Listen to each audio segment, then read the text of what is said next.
الحمد لله الأكرم الذي خلق الإنسان وكرم وعلمه من البيان ما لم يعلم فسبحان الذي لا يحصى امتنانه باللسان ولا بالكلم ونشهد أن لا إله إلا الله وحده لا شريك له ونشهد أن سيدنا ومولانا محمدا عبده ورسوله قال الله تعالى في كلامه المجيد وفي فرقانه الحميد أعوذ بالله من الشيطان الرجيم بسم الله الرحمن الرحيم يا أيها الناس قد جاءتكم موعظة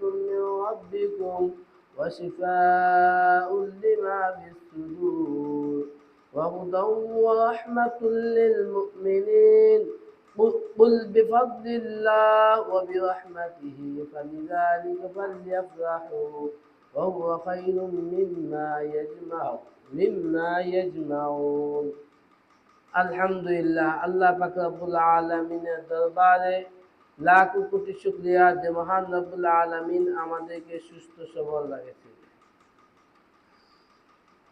আল্লাহ তাআলা আমাদেরকে সুস্থতা নিয়ামত দিয়া ভরপুর করে রেখেছেন। এই জন্য আমরা সর্ব অবস্থায় আমাদের সৃষ্টিকর্তার কাছে শুকরিয়া আদায় করি।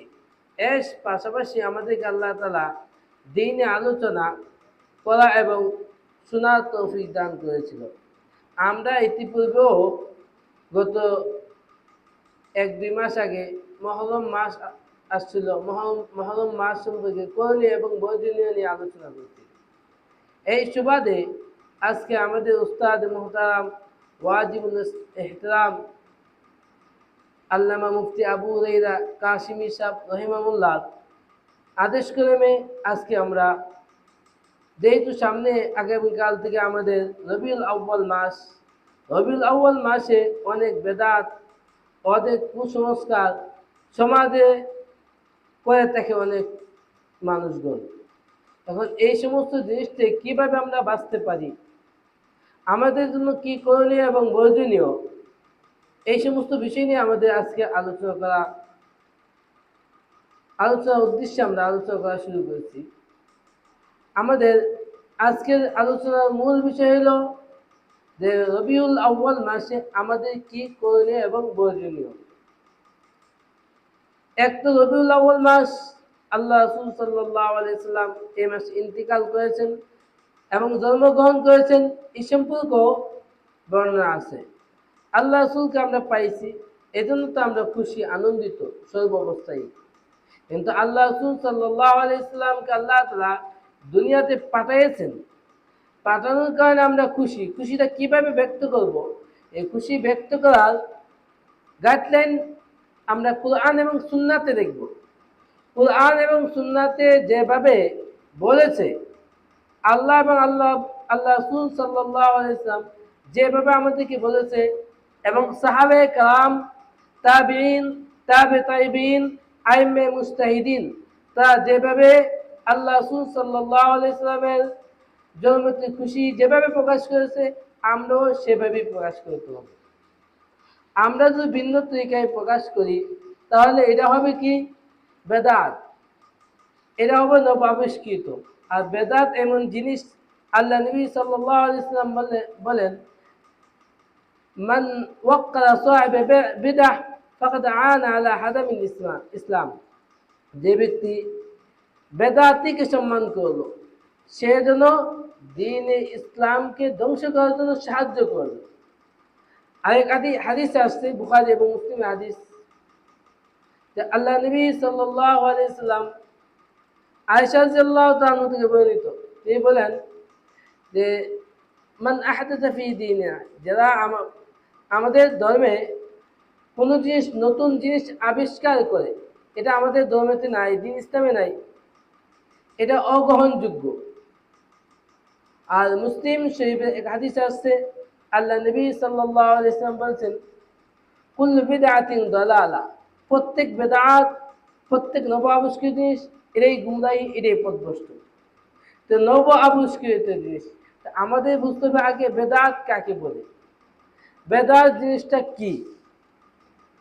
ইমাম শাফি রাহিমাহুল্লাহ উনি বেদাতের সংজ্ঞা দিতে গিয়ে বলেছেন, ইমাম শাফি রাহিমাহুল্লাহ উনি বলেন বেদাত হলো মা আহদাসা ইখালিফু কিতাবান আও সুন্নাতান আও আসসান আও ইজমাআন।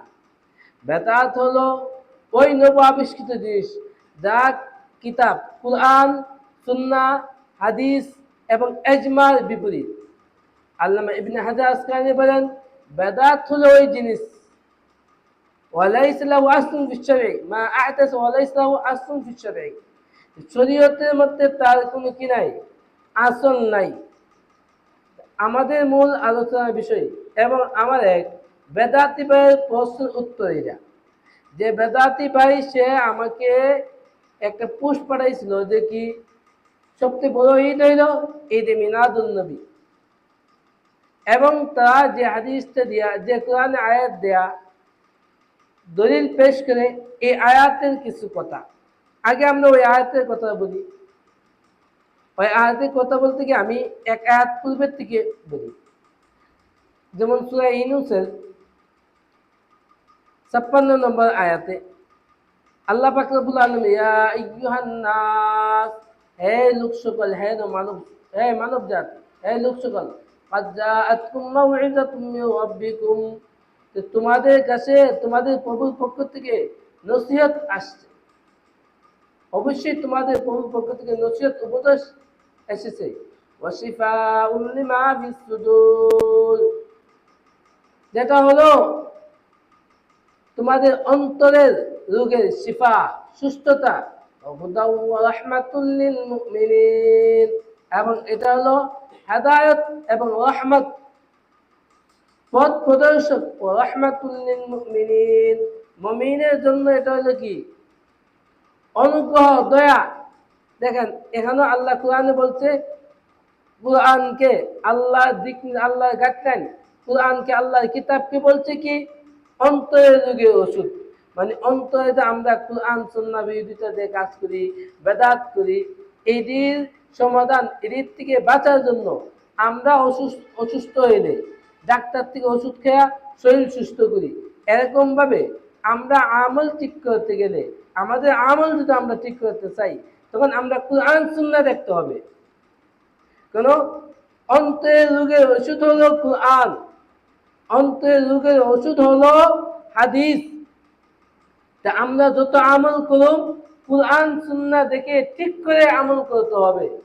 আমি আপনি শুধু যে আমলগুলো করি, আমার মন গড়া করি, তাহলে তো আল্লাহ নবী যে বলছেন কুল্লু বিদআতিন দালালা, প্রত্যেক বেদাত হচ্ছে গুমরাহি, ও কুল্লু দালালাতিন ফিন্নার, আর প্রত্যেক পথভ্রষ্টতা এটাই কি জাহান্নামে যাবে। আমি আপনিও জাহান্নামে যাব। মুহররম মাস আসছে, আনন্দের মাস, আবার বেদনার মাস। আল্লাহ রাসূল এদিন মৃত্যুবরণ করছে। এক বর্ণনা 12 তারিখ, আইয়ো রবিউল আউয়াল মাসের 12 তারিখে আল্লাহ রাসূল মৃত্যুবরণ করছে, এটা সুনির্দিষ্ট কথা। আবার এক বর্ণনা আছে যে কি আল্লাহ রাসূল এদিন জন্মগ্রহণ করছে। তা আমাদের আনন্দ উল্লাস কিভাবে করব? আমরা দেখব অন্য অন্য আকাবিররা কোরআন সুন্নাতে আমাদের ইমামরা কিভাবে করছে। আমরা মিছিল করে বেদাতিদের মতো করব না। বেদাতিরা এই দিন রোজা রাখে, এদিনকে অনেক মিছিল, রাস্তাতে গাড়ি নিয়ে পার্কিং দেয়, এভাবে আমরা করব না। এটা বৈধ না, এটা হলো বেদাত। এটাই হলো আমার অন্তরের রোগ। আমার অন্তরের রোগের সমাধান হলো কি, আমরা কোরআন সুন্নাহ দেখব। তারপর আয়াতে আল্লাহ বলে কুল বিফাদলিল্লাহ ওয়া বিরহমাতিহি ফালিযালিকা ফালইফরাহু। কুল বিফাদলিল্লাহ, হে নবী আপনি বলুন বিফাদলিল্লাহ, আল্লাহর অনুগ্রহ এবং দয়া। যে আমরা যে আল্লাহর অনুগ্রহ দয়া পাইছি, মানে কুরআন সুন্নাহ পাইছি।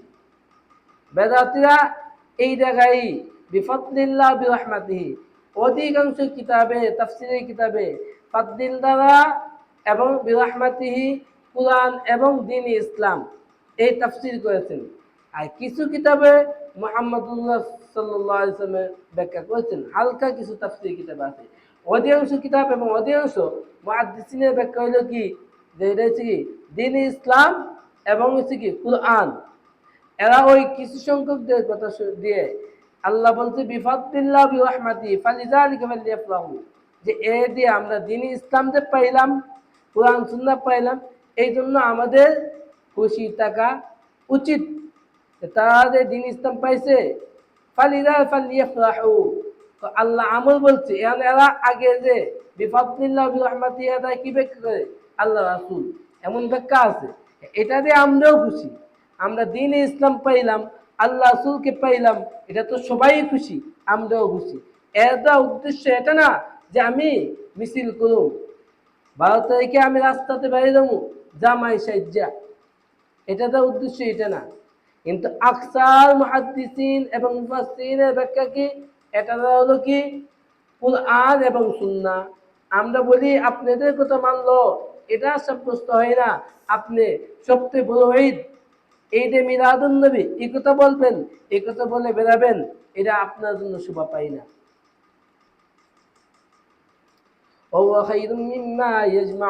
আল্লাহ বলেন এটা তোমাদের জন্য উত্তম, যে তোমরা দ্বীন ইসলাম পাইলা, নবীকে পাইলা, হ্যাঁ কোরআন সুন্নাহ পাইলা, যা তোমরা সঞ্চয় করেছো তার থেকে বেশি।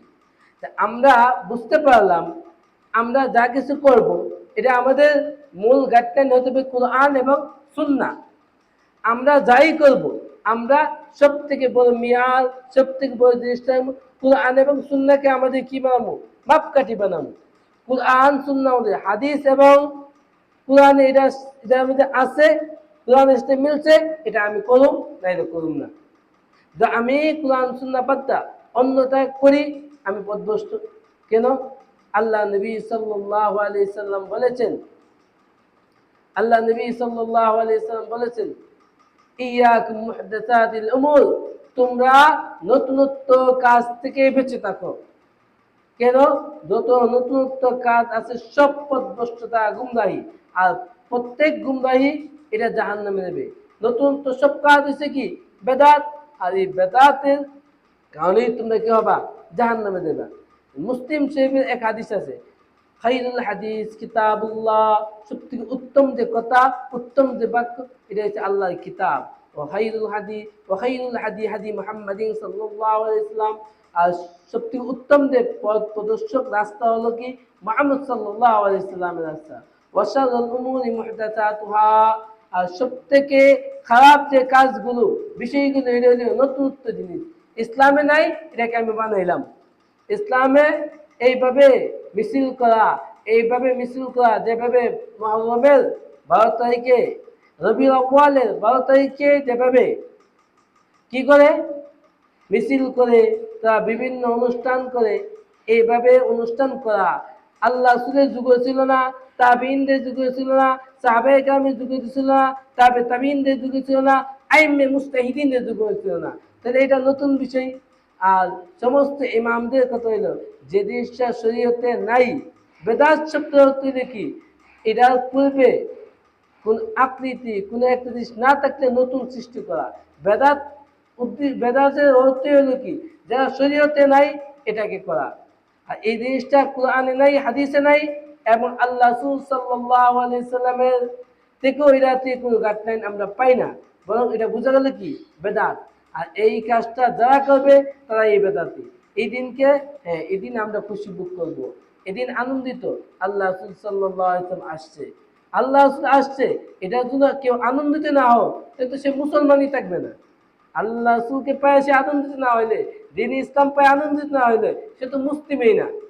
আমরা আনন্দিত, আনন্দরা প্রকাশ করব কিভাবে? কুরআন সুন্নাহ ইজমা কিয়াস এর ভিত্তিতে। ভিন্ন তরিকা যা আমরা করি তখন আমরা হলাম কি বেদাতি, আর বেদাতের স্থানকেই জাহান্নামে। এখন আমার যে ভাইয়েরা তারা বুঝতেছে না, আল্লাহ তাদেরকে হেদায়েত দান করুক, অল্প কতই হেদায়েত পাওয়া যথেষ্ট। আল্লাহ আমাদেরকে আমল করার তৌফিক দান করুক, আমিন ইয়া রাব্বাল আলামিন।